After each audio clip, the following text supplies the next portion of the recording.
নমস্কার, welcome back ঠাম্মার diary channel with another new recipe.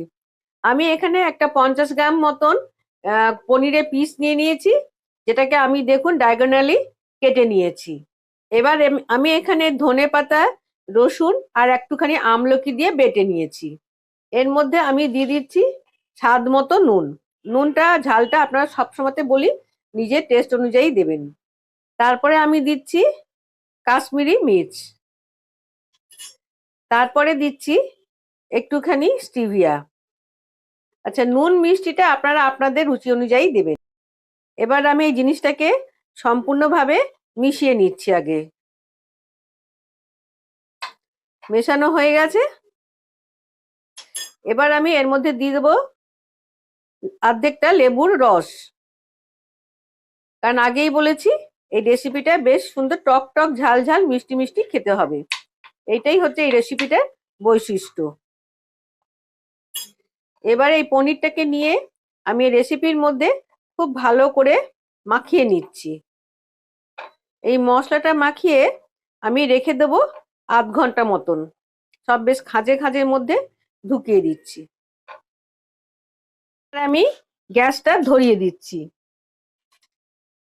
গ্যাসটা ধরিয়ে দিলাম। এই রান্নাটা আমি করছি ঘিয়ে। আপনারা যদি মনে করেন এটা বাটারে করবেন তাও করতে পারেন। ঘিটা আগে মেল্ট হোক, তারপরে আসছি আবার আপনাদের কাছে। অলমোস্ট হয়ে গেছে, মেল্ট করে গেছে। এবার আমি আস্তে আস্তে পনিরটাকে তুলে কড়াইয়ে দিয়ে দিচ্ছি। এই দেখুন, এই সময় আমি ফ্লেমটা একদম কমিয়ে দেবো, না হলে পরে মশলাটা পুড়বে, পনিরটা ভাজা হবে না। আর যেটুকু মশলা বেঁচে আছে সেটাকে আবার ওপর দিয়ে ভালো করে দিয়ে দেবো। পনিরটা আমি খুব আস্তে করে ঘিয়ের মধ্যে দিয়ে দিলাম। এবার আমি ফ্লেমটা কমিয়ে দিয়েছি। আর যেটুকু মশলা বাকি আছে, ডিশের গায়ে লেগে আছে, আমি সেটাকে আবার এর মধ্যে একটু লাগিয়ে দিলাম। ফিরে আসছি একটু পর। পনিরটা আরেকটা পিঠ উল্টিয়ে দিয়েছি। এবার আমি বাদবাকি মশলাগুলো এর মধ্যে দিয়ে দিচ্ছি। খুব সুন্দর গন্ধ বেরোচ্ছে পনিরের সঙ্গে মশলা ভাজার।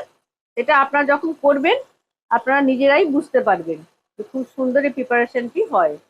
তৈরি আমার 50 গ্রাম পনিরের টিক্কা, যেটা একজন লোকের জন্য খুবই ভালো এবং সাফিসিয়েন্ট।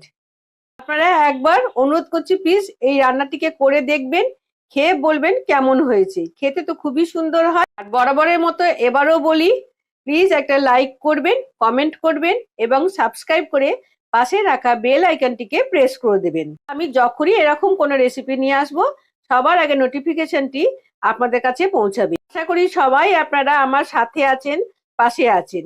তাহলে দেখা হচ্ছে বন্ধু আগামী কোনো এপিসোডে। ততক্ষণ আপনারা ভালো থাকুন, সুস্থ থাকুন, টাটা।